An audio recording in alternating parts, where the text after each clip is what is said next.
Well, welcome back, folks. Today we're going to do something a little bit different than typical for me.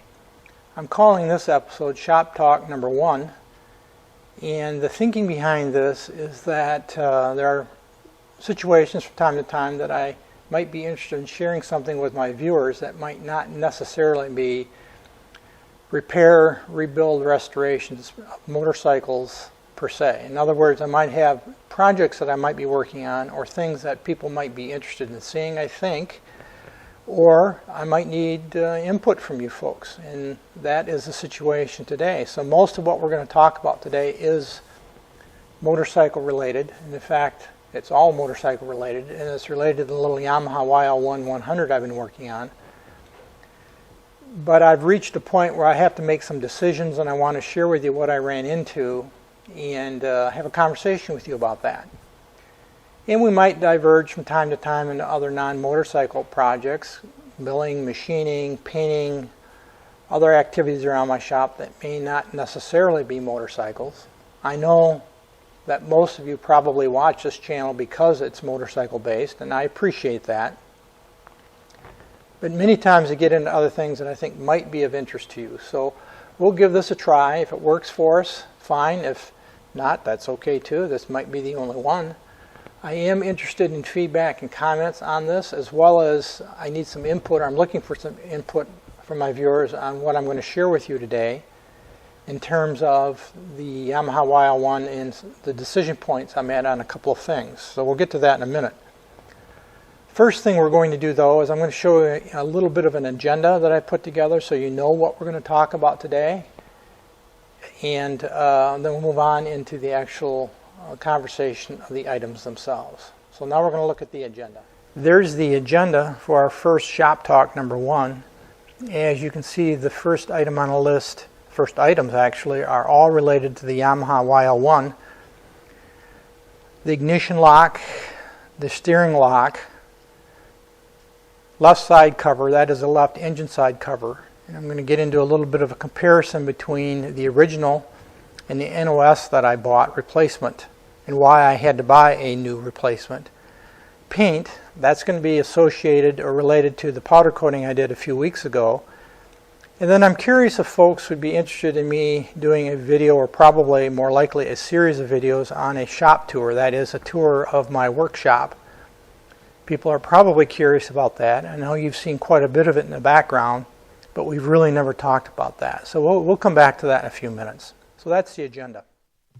There's the we're going to talk about primarily today, the two engine side covers, left side covers at the top, and in the lower left would be the steering stem lock, the ignition switch, and then the NOS keys to the right. We'll spend more time on the side covers, the engine side covers in a moment, but let's start first with the steering stem lock and the ignition lock. So I'll just go ahead and set those side covers aside for now, and we'll get back to those in a few minutes. Starting with the steering stem lock, which you see I just picked up there, the issue with that isn't that it's not usable. It is. I did have to order a pair of NOS keys that you see there because the originals didn't come with the bike. Those are easy to get, just a few dollars. My concern with the lock barrel itself is that it's damaged, and I don't know if someone chewed it up in the past trying to pry it out or what happened to it exactly. But the lock mechanism is functional, but aesthetically it's been damaged. And you can see around the rim, I think there, where it's chipped up or chewed up, like someone put a pair of pliers on it or something, and then the face has some damage to it too. Now, there are probably 3 options I can think of in terms of the next steps with this. Number 1 is to do nothing, and that is clean it up, lubricate it with graphite, and reinstall it in the bike as is. Number 2 would be to put it in probably my lathe and turn that outside rim down to clean it up just a little bit and knock down those rough spots, and perhaps make a few facing passes across the face of the lock, just enough to clean it up but not remove the key number or the nomenclature. The third option would be buy a new one on eBay. They are out there. I did a quick search the other day and you can buy them. They're around $65, $75 US, so they're a little pricey.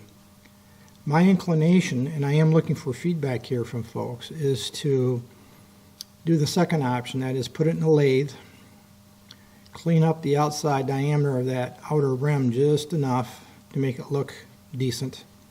Maybe make a couple of light skim passes across the face, just enough to clean the metal up but not remove the key number. Call it good and reinstall it. That's my inclination, but I am curious what others might think, what the viewers here might suggest I do. So I'm curious about your input on this one, so feel free to share that with me. And I'll consider that as I move forward with what's next for the steering stem lock. Let's move on now, and we're going to talk about the ignition lock. That's the original that you see there in my hand. There is no lock number or key number on that, which is unusual because usually around the base, way at the bottom my finger just pointed to, there is stamped a key number. This lock, or this unit, does not have a key number that I could find, and I went over it very carefully.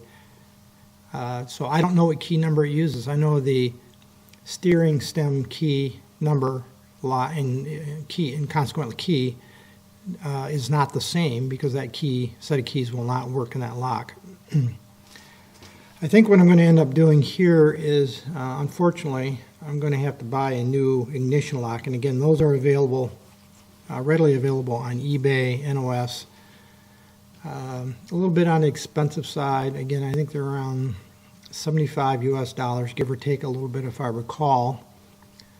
And I think I'm just going to have to bite the bullet on that one because I can't find any indication what the key number would be.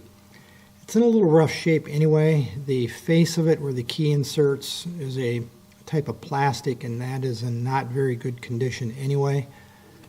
I would guess that the ignition lock probably works, but I really have no way of knowing because that key doesn't work. So, well, I think we're going to go ahead and just buy a new ignition lock in this case and call it a day and be done with this part of it. Let's move on to side covers, which is really the primary thing I wanted to talk about today. The one on my hand right there is the original, and you can see where I'm pointing to, that piece has been broken away. This is the top rear section of the side cover. My guess is when that chain came off, which probably took out the lower part of the engine case, if you recall, we talked about that a number of videos ago, it probably took out the top of that case, or rather that side cover as well, and blew it away. So I'm going to have to replace that with the NOS cover on the right in this photo. Of course, that cover, the one on my right hand, is upside down here, but I'm just holding them up so you can see the two covers. The NOS one will have to be repainted to match the new repainted or newly repainted right side cover that we did the powder coating on, and that presents a problem for me, and which I had not anticipated. The problem is that the new NOS side cover behind the clutch lifter mechanism you see I was just activating there has a rubber seal. And even though that rubber seal is shown as a separate available part number from Yamaha, the way that mechanism there is put together that the clutch cable engages with, it's wedged on right there where I pointed to. Essentially, there's no way that I easily, anyway, that I could figure to replace that seal. And the reason I would have to replace the seal is if I was to powder coat this cover to match the right side cover, the heat, which is 400 degrees, will take out that rubber seal. In other words, I can't powder coat this side cover without damaging that seal, and I don't have an easy way of replacing that seal.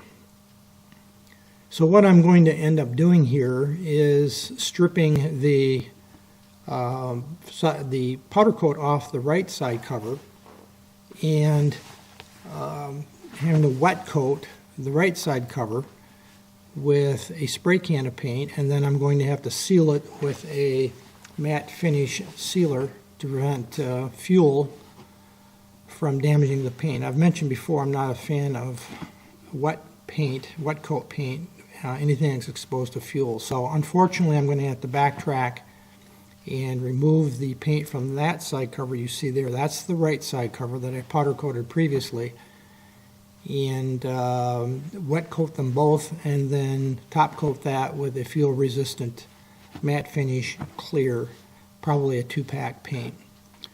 It's not my preferred condition, of course, because now I'm going to have to undo the powder coating, but I really don't see any other way around it outside of getting into a major remanufacture of that clutch mechanism, which I'm just not going to do. That'd be a lot of work, and I'm not even sure it would turn out right. So I'm going to end up stripping the right cover and wet coating both this NOS part as well as the original right cover in a silver paint so that they match, and then clear coating them probably with a matte finish 2-pack to allow for fuel resistance.